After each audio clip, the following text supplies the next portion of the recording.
ફરસાણની દુકાન જેવા ટિપ્સ સાથે એક જ મિનિટમાં મિક્સર જારમાં બેટર બનાવી ઇન્સ્ટન્ટ નાયલોન ખમણ પોચા જાળીદાર એવા ખમણ બનાવીશું. આ રીતે ખમણ બનાવશો તો બહારના પણ ભૂલી જશો.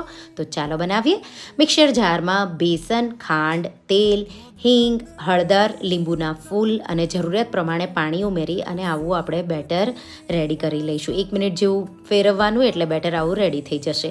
હવે પ્લેટને તેલથી ગ્રીસ કરી સ્ટીમરમાં મૂકી દઈશું. બેટરમાં મીઠું, ખાવાના સોડા અને ઇનો ફ્રૂટ સોલ્ટ ઉમેરી મિક્સ કરી દઈશું.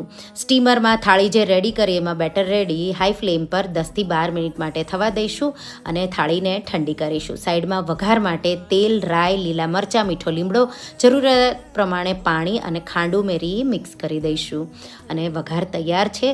આ રીતે ડીમોલ્ડ કરી દઈશું ખમણને અને પછી આ રીતે વઘાર રેડી પીસીસ કરી ગરમા ગરમ લીલી ચટણી કે ચા સાથે સર્વ કરો.